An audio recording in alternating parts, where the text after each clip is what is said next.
Good evening, I'm Matt Woodman. This is CTV News at 5. Tonight, stopping the clock, the province begins work on scrapping the twice-a-year time change.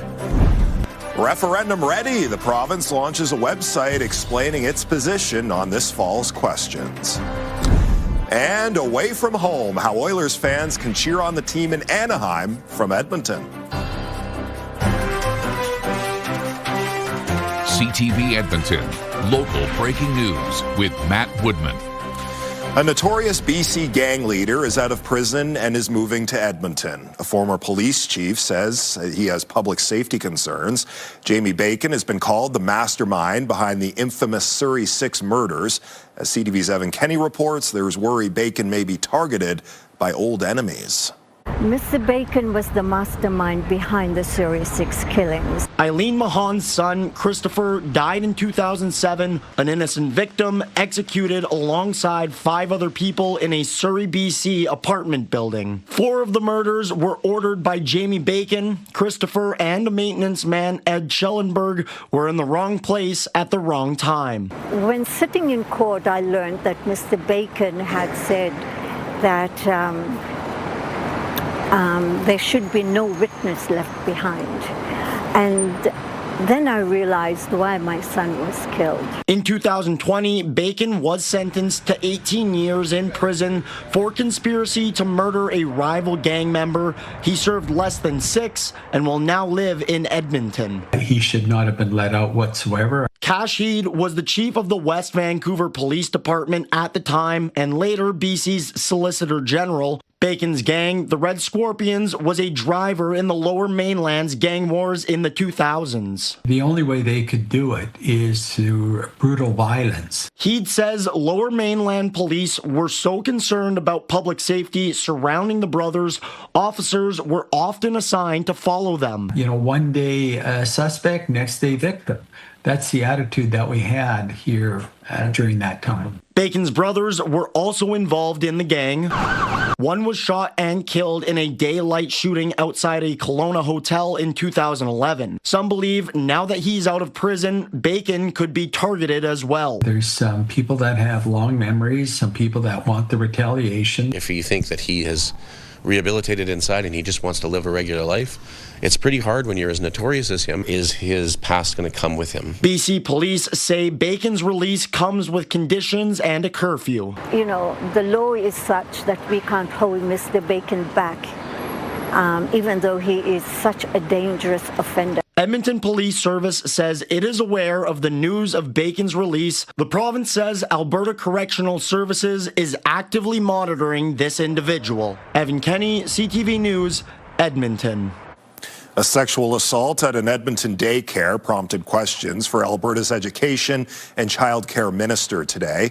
Edmonton police charged 21-year-old Kulraj Singh with sexual offenses against a child at a daycare in the West End.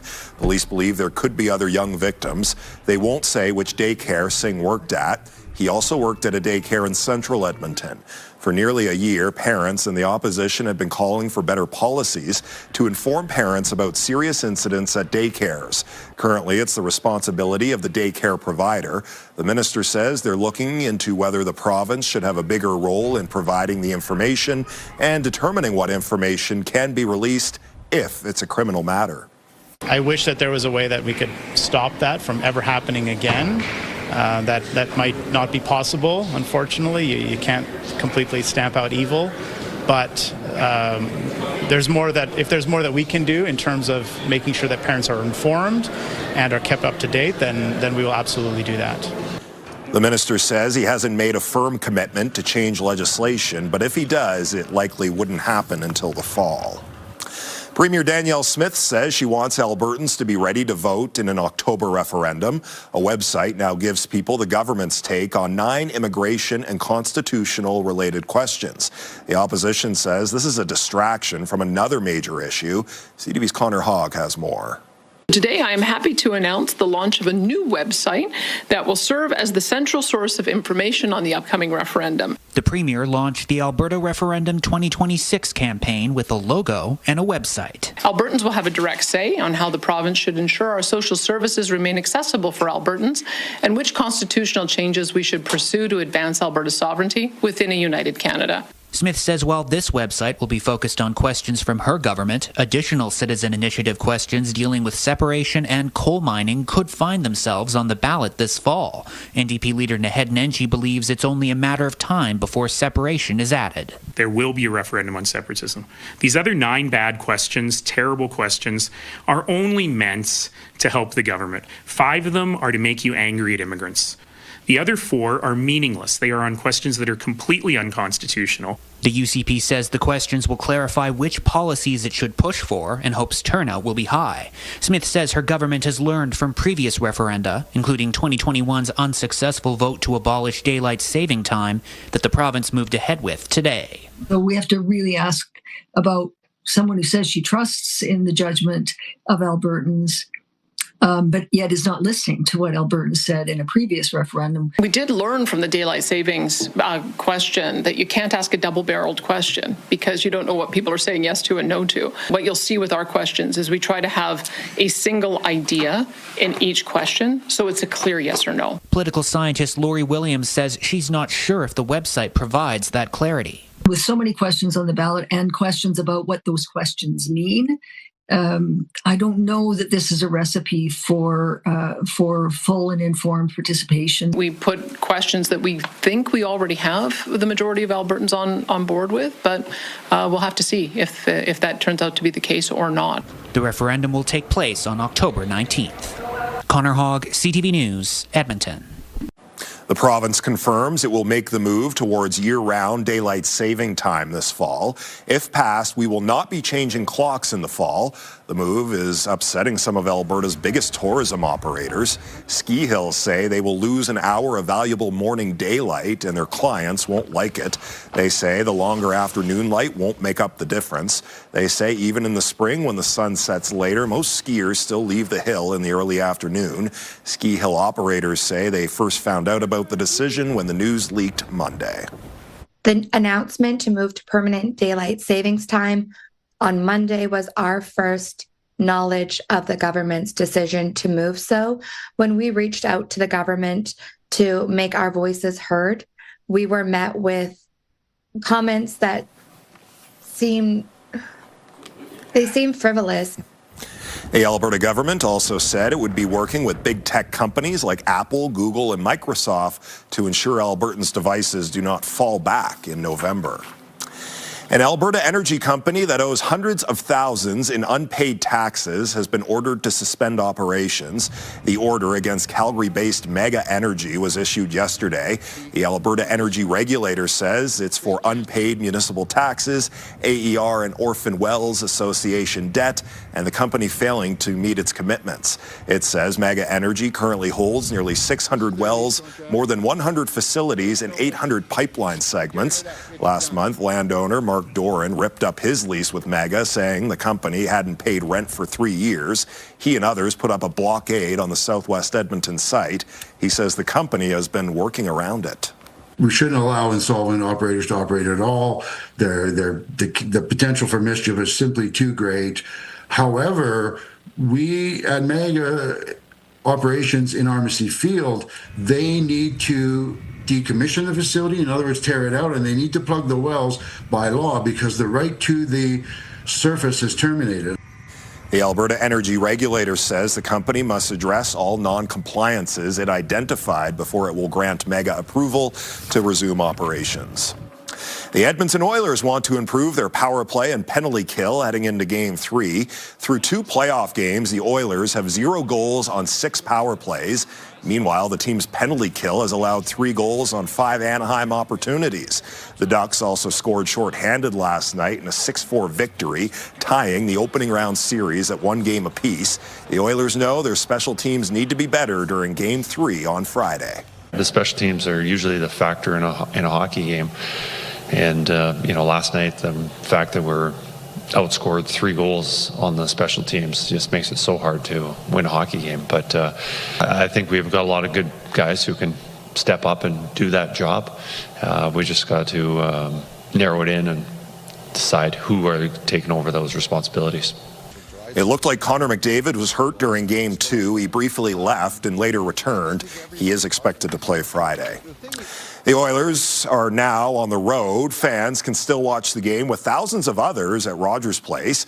The Edmonton Oilers are bringing back their road game watch parties at Rogers Place for Games 3 and 4. The Oilers Entertainment Group says the parties have been pretty great during past playoff runs. The VP of Marketing says they're always looking for new ways to celebrate the team. We look back to see what worked, what didn't work. One of the things we did hear from fans was more food options at different price points. So that's something we're really excited to introduce this year. We started our first indoor watch parties in 2017. So we've had a lot of time to kind of perfect what the formula is. Aside from the game, there will also be T-shirt tosses, alumni autographs, and face painting. Tickets for the watch parties are on sale now for $10. Proceeds go to the Edmonton Oilers Community Foundation. If you can't get inside Rogers Place, Fan Park and the Moss Pit will also be open.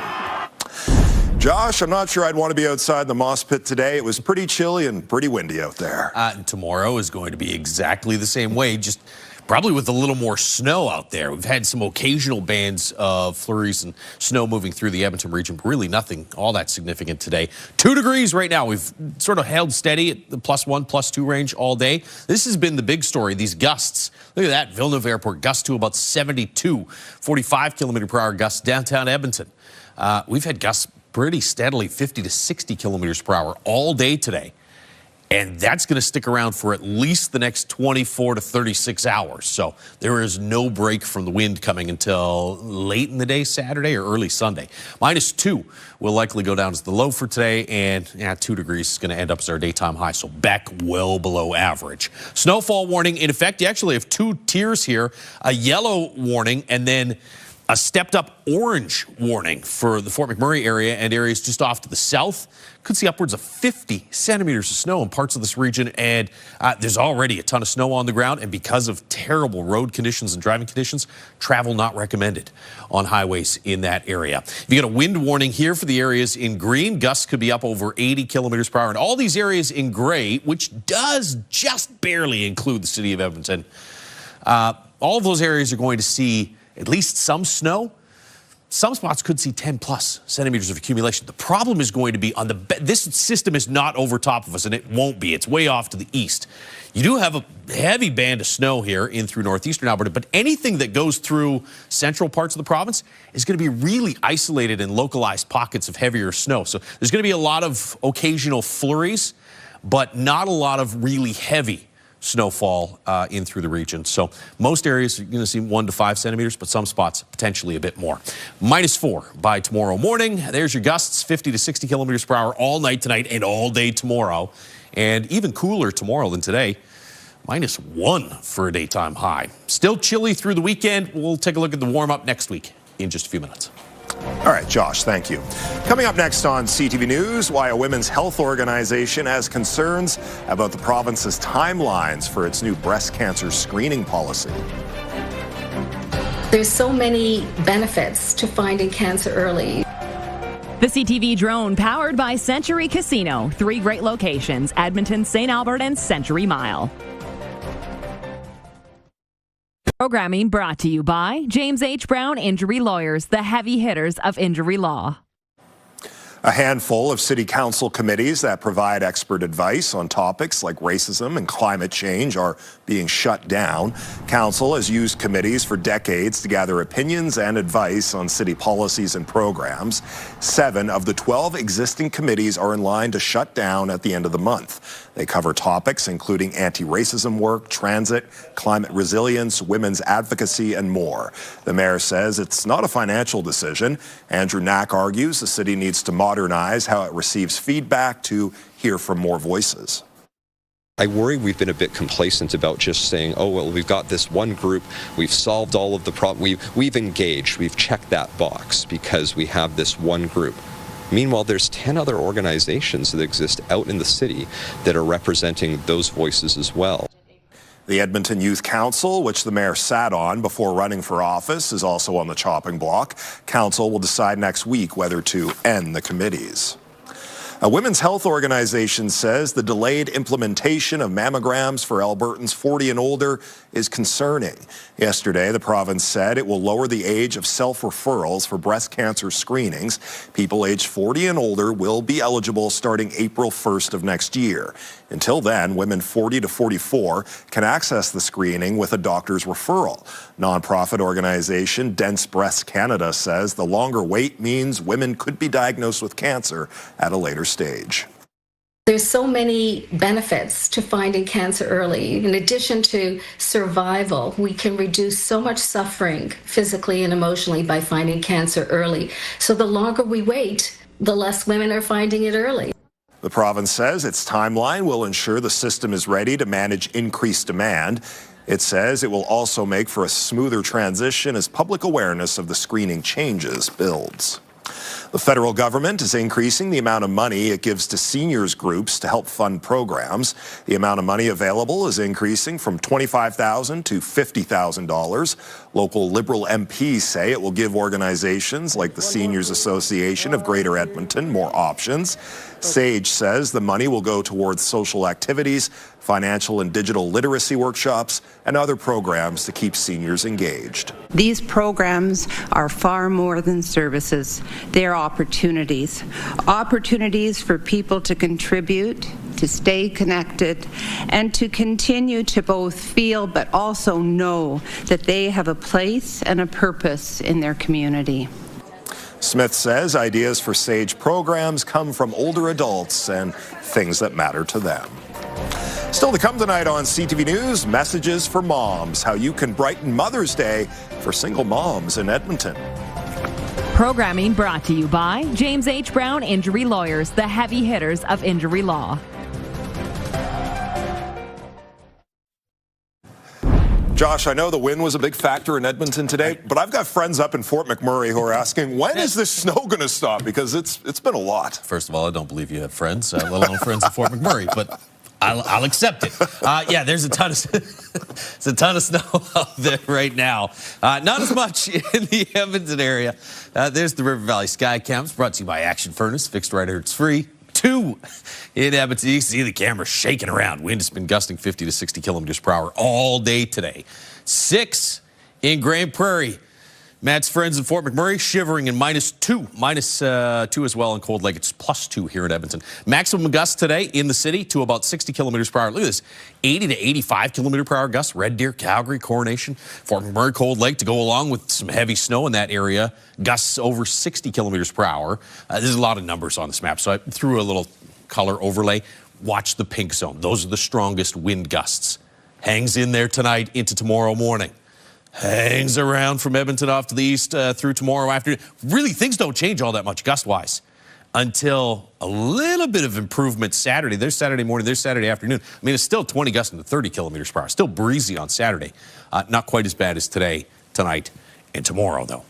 Sunday, the wind should finally die down. Snowfall warnings in effect. Again, stepped up orange tier snowfall warning. Upwards of 50 centimeters of snow in that area. If you had travel plans to put you on 63 or 881 north of Conklin, Mariana Lake, all the way north towards Fort McMurray, travel not advised in through those areas. The gray zone is going to be isolated pockets of heavier snow. And here's your wind warning in the green area. I'm a little surprised that there's not a snowfall warning for this area here between Cold Lake and Lloydminster. It's been snowing heavily in that area for the past little while. And as you'll see in a moment, there's a lot more on the way. It's all kind of been light flurries. There are a couple pockets of slightly heavier snow in the Edmonton area, but really more windy than snowy today. Big low pressure system way off to the east, and it's trapped between these two upper ridges, so it's not going anywhere. It's just going to sit there until about Sunday or Monday. And so you're going to get heavy snow through northern Saskatchewan, northeastern Alberta. And as that low just stays parked there, gusty wind on the backside of it, and occasionally pockets of flurries going through. Now, it's almost impossible to tell you exactly where the heaviest pockets are going to be, and there's going to be some really widely varying conditions. If you have travel plans, you might be in, it's windy and cloudy, and all of a sudden it is whiteout conditions. There could be spots in central and east central Alberta that pick up, by Saturday morning or Saturday afternoon, maybe in excess of 10 centimeters of snow. Most areas, though, including here in Edmonton, I think, probably more like 1 to 5 centimeters. Temperatures around -5 for much of central and eastern Alberta tomorrow morning. -3s, -4s with the heavier snow in the northeast. 7 for Grand Prairie. 0 in Red Deer with some occasional flurries and snow. And here in Edmonton, we'll see some periods of snow tonight and tomorrow. Maybe a few more flurries, especially early Saturday. Still chilly. Temperatures below 0 for daytime highs Friday, Saturday. Back barely above 0 on Sunday. And then a little bit warmer early to middle part of next week. Midnight Fridays, the absolute final midnight May 1st, which is next Friday. Absolute final deadline in the Mighty Millions Lottery. Get your tickets now. Support the Stollery Children's Hospital Foundation. Go to mightymillionslottery.com. All right, Josh, thank you. A new initiative from the Kaleo Collective will see hundreds of single mothers receive messages of love and hope on Mother's Day. Volunteers participating in the first Love You Mama event spent the day writing cards for single moms in Edmonton. People are able to submit messages of support and encouragement through the organization's website. Those messages will then be written onto cards. Kaleo Collective offers resources and community to single moms. Its founder says it's important to make sure single moms are acknowledged on Mother's Day, especially when they have young children. Being a single mom, there's like such an invisible load of motherhood that nobody sees. So unless you have somebody in your life that recognizes that and is trying to make that day special for you, these moms will, otherwise this day will go past without them being acknowledged in the way that mothers should really be celebrated. Submit a message for a single mom through the Kaleo Collective's website until May 8th. Single moms can also head to the website to sign up to receive a card. Mother's Day is Sunday, May 10th. When we return, beneficial biking. High school students get to see how their bikeathon money is helping a local organization. If a school in Edmonton can do this, why can't others? Friday on Your Morning, what the war in Iran could mean in the short and long term for prices and for your travel plans, plus tips for low-effort gardening to help cut down on your grocery bill. See you at 6. Edmonton's Food Bank will benefit from this year's Strathcona Composite High School Bikeathon. Scona students and teachers visited the Food Bank warehouse today for a ribbon-cutting ceremony of a much-needed new industrial walk-in cooler. Last week, the students raised $257,000 during their 20-hour bikeathon. The school's motto is "As one who serves," and this campaign aims to make that a reality. This is a student-led program, and we built this freezer for the Edmonton Food Bank, helping our community and all those around us. If a school in Edmonton can do this, why can't others? Why can't others in BC? Why can't others in Ontario? Why can't we all do this to help make the world a better place? Strathcona students chose a charity organization near and dear to their hearts to help out each year. That's our show. Thanks for watching. I'm Matt Woodman. CTV News continues right now.